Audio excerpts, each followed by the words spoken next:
مرمر. النهارده ان شاء الله احنا في التواليت. هوريكم طريقه التنظيف اليومي بتاعي او الروتين بتاع تنظيف التواليت بتاعي. التواليت مش كبير قوي بس مساحته معقوله، وانا الحمد لله وانا بنظمه وباسسه، يعني عرفت انظمه وارتبه كويس. تعالوا اوريكم. احنا هنا اول ما ندخل من الباب ده في الحوض اهو، وهنا في المرايه بس طبعا مش هينفع يعني اجيبها. دي الادوات بتاعه التنظيف. ده البخاخ اللي بستخدمه، هعمل لكم عنه فيديو منفصل انا بحط فيه ايه. ودي الفوط اللي هستخدمها في التنظيف، ودي الاسبونج بتاعتي، العلبه اللي بحتاج فيها ميه، ودي زي سفنجه كده بنحط عليها الصابونه، مع اننا عندنا هنا صبانه بس الحقيقه يعني جوزي بيفضل التانية افضل. ودي هنا اللي احنا حاطين فيها الهاند ووش. وده كده نيجي بقى هنا ده للتويليت. هشيل طبعا الكفر ده بتاعها وهنغسلها مع بعض. ده كده دولاب انا عاملاه طويل كده جنب الشباك، ثانيه هقفل، جنب اليونت بتاعه البانيو اهو. شايفين طويل جدا كده، بطول تقريبا الحيطه يعني الا حاجات بسيطه. اول جزء ده هنا فوق فيه السخان، شايفين هنا كده في السخان. تاني جزء ده مش هوريهولكم دلوقتي علشان انا منظمه فيه حاجات، هنعمله برضو في فيديو منفصل. وبعدين دي اليونت بتاعت الشاور، الدش اهي بتتقفل كده، ده شكلها.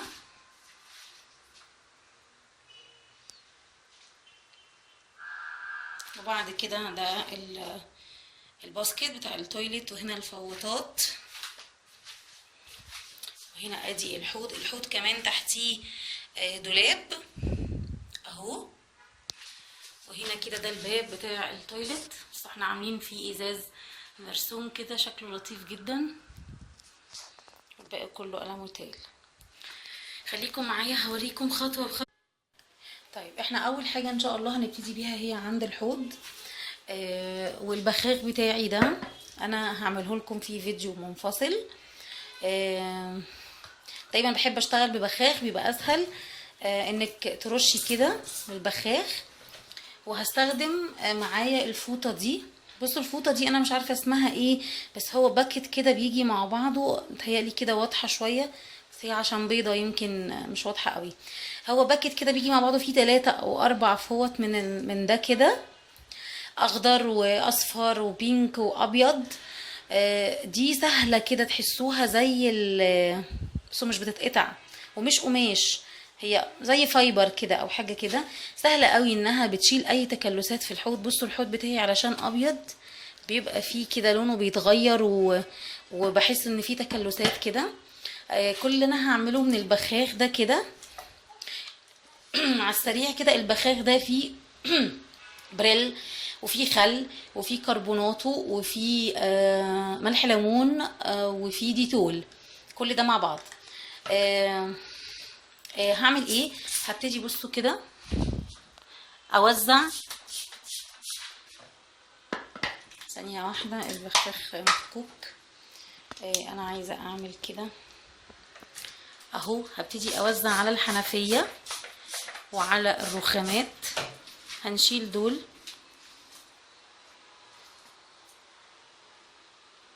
اهو، وهوزع على الرخامه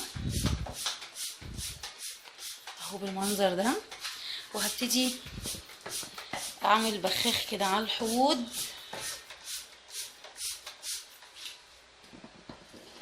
اهو.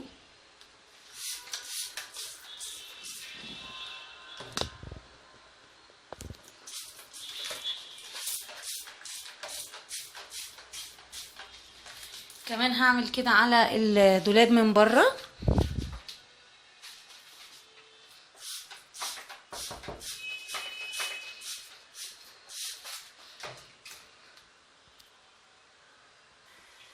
انا كده عملت على الحوض كله. هعمل نفس الفكرة عند التويلت، هرش عليه كده من البخاخ بتاعي ده، وفي الاجزاء دي من بره كده اهو يا جماعه، كمان من جوه غطا القعده، وكمان القعده نفسها من جوه هنا كمان. يعني ايه، رشي ما تستخسريش. انا كده بعد ما رشيته كله خلاص المكان تشبع بالسائل ده. عايزه اوريكم بقى وانا بمسحه بالفوطه، بالفوطه اللي انا وريتها لكم دي. عايزه اقول لكم قد ايه بتشيل اي حاجه من عليه. بصوا كده،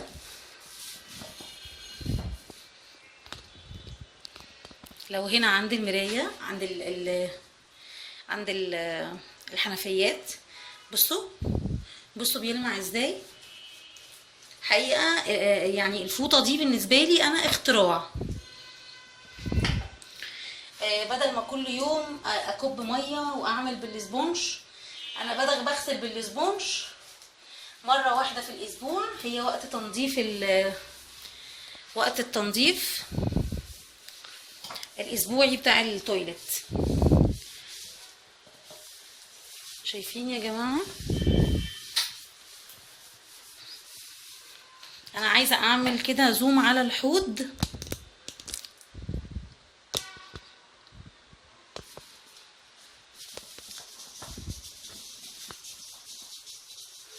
بصوا الحوض هبتدي ادعك فيه كده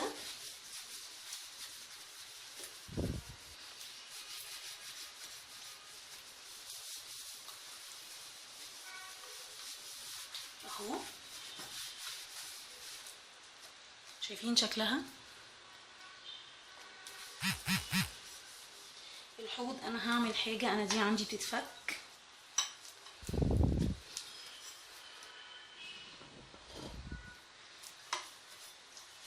هوريكم تحتها عامل ازاي.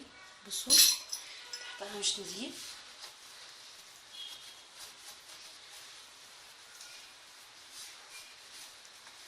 شايفين؟ هعمل ايه؟ هفتح واشطف الفوطه وانزل ده كله اهو.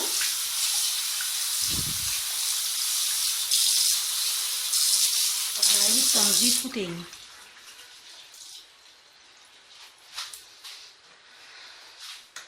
كده اهو.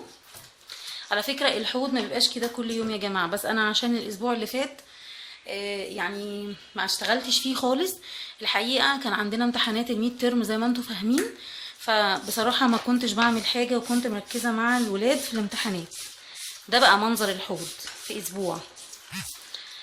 هعمل كده تاني. انا رشيت تاني اهو.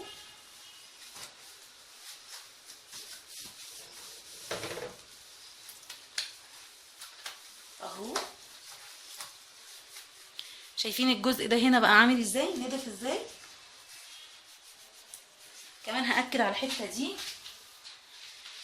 دايما عندي فرشه سنان الحاجات الرفيعه، وفرشه السنان اللي بشتغل بيها في المطبخ غير اللي بشتغل بيها. بصوا طلعت ايه. شايفين؟ بتاعت الحمام غير بتاعت التواليت بتاعت المطبخ اهو. الحاجات الرفيعه اللي ما بتجيبهاش الفوطه بعملها دي. نضيف جدا. يفضل الجزء ده اللي هو اهو، برضو انا هعمله كده.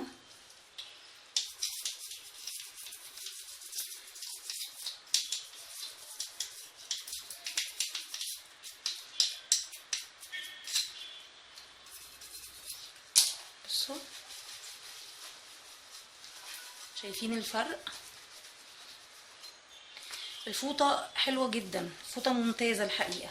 هشطفها تاني اهو.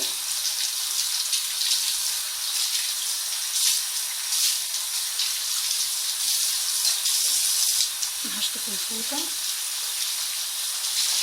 احنا ده هنعيد عليه تاني بحاجه تانية مختلفه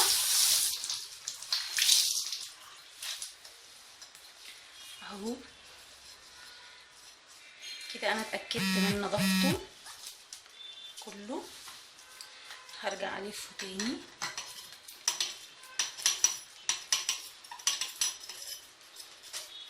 وكده كده اهوت.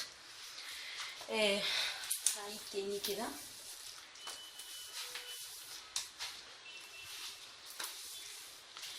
همسح كمان الدولاب من بره اللي احنا حطينا عليه المنظف وهجيلكم تاني.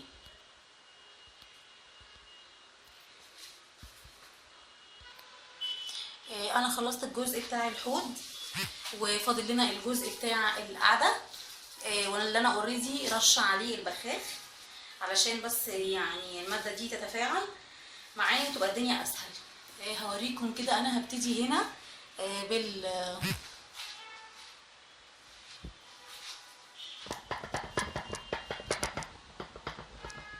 اهو من بره الاول بنفس الفوطه بعد ما غسلتها اهو. الحاجات اللي دايما فيها كده حروف باكد عليها كده اهو. هشطف بس الفرشه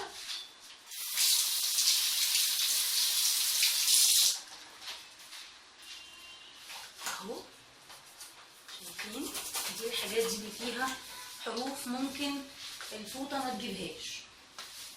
بغسله من كل بمسحه من كل ناحيه اهو. وباجي هنا الفرشه وحوالين المفصلات دي اهو انضفه كويس.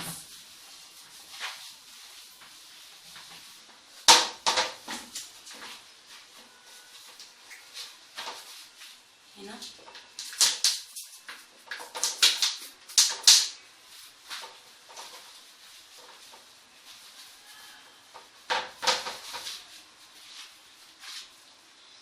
عايزه اوريكم الاجزاء دي اللي بتبقى في غطا القعده. الحاجات دي شايفينها البروزات دي برضو هننضفها بالفرشه.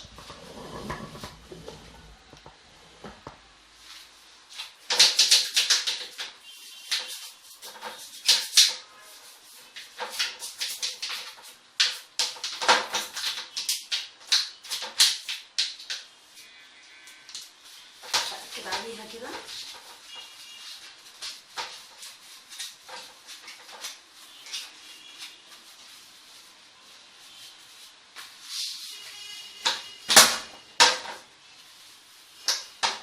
هنضف من بره.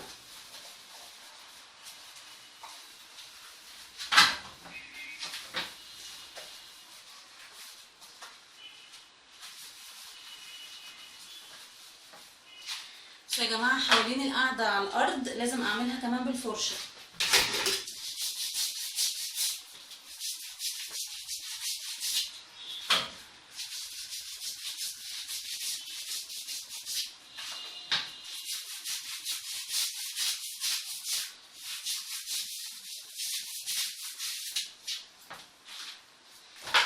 نيجي بقى عند القعده من جوه.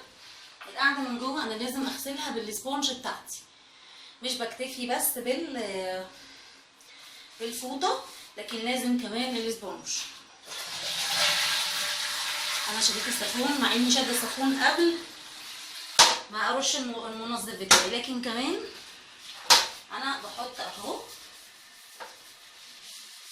هحط تاني من المنظف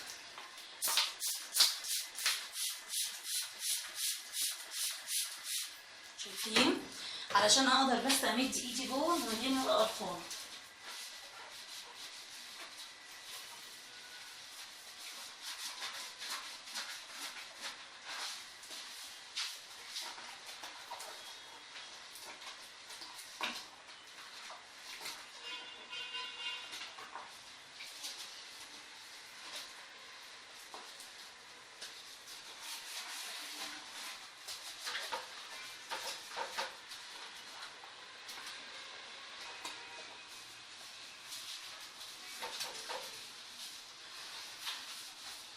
بس مش محتاجه دي. هبتدي بقى استخدم الميه.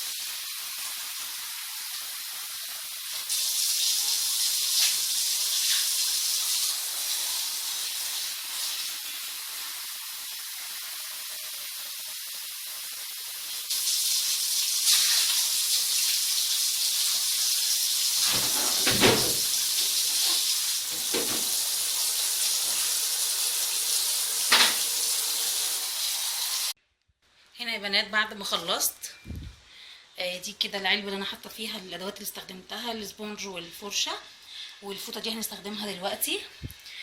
ده الحمل اللي كنت بصور لكم عليه. وده الحوض بعد ما نضف، شايفين نظافه، شايفين بيلمع ازاي. ده كده التويلت اهو. دي الارضيه. شايفين هنا كمان عملت عند الصرف هنا، شايفين بتلمع ازاي. الابيض اللي عليها ده مطرح الصنايعيه لما كانوا بيشتغلوا. عملت حواليها بفرشه السنان كمان. وده الدولاب اللي قلت لكم عليه، نضفته من بره. ودي هنا كده البانيو او اليونت الغامق اللي في الارضيه، ده اللي عند البانيو، ده اللي هناك ده برضو مطرح الصنايعيه ما بيطلعش للاسف من الارض. اليونت كده من بره اهي نضفتها. تقريبا اخر خطوه وهي البخاخ. ده بخاخ منفصل غير اللي اشتغلنا بيه اهو. دول 2 بخاخ. ده فيه ديتول اللي هو متعدد الاستخدامات، ده انا عاملاه برضو بخاخ منفصل كده، بس ده يعني بيلف الشقه تقريبا. هنعمل ايه بعد ما خلصنا دعك ونضفنا؟ وبفوطه نضيفه ناشفه خالص اهي. دي برضو لتنظيف التواليت، ما تدخلش حته تاني غير التواليت وبيتغسلوا لوحدهم.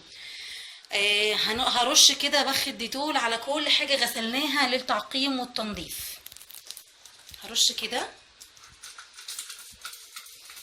اهو.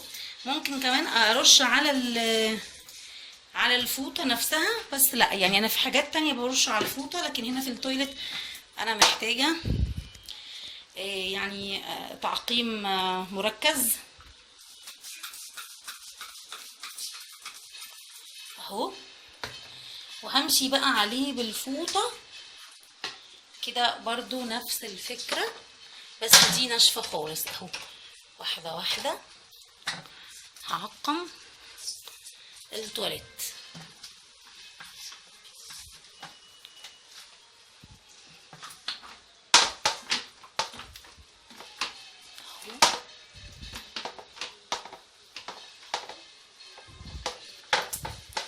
شايفين من جوه لما عملنا فرشه السنان مش اي حاجه لونها لا غامق ولا عليها اي حاجه مش نضيفه اهو، عشان ولادنا لما يجوا بس يستخدموا الحمام وايديهم تلمسوا تكون الدنيا نضيفه ومتعقمه اهو. كمان عند الحوض هعمل نفس الفكره.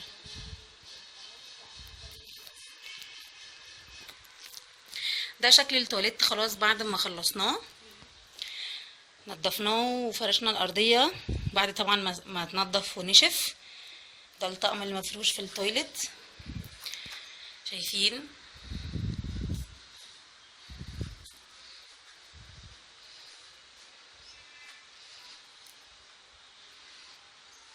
خلصته فرشته وفوط نظيفه.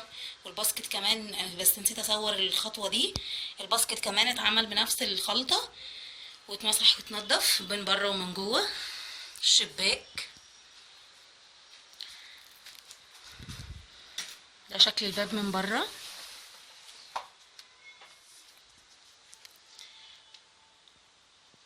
دي الرسمه اللي على الباب. يا رب اكون النهارده اضفت ولو حاجه بسيطه وساعدتك في فكره. وان شاء الله تستفيدي من الفيديو بتاعي زي ما انا اتعلمت كتير من غيري من القنوات الكبيره على اليوتيوب. استنوني في فيديو جديد، انا كمان هستنى.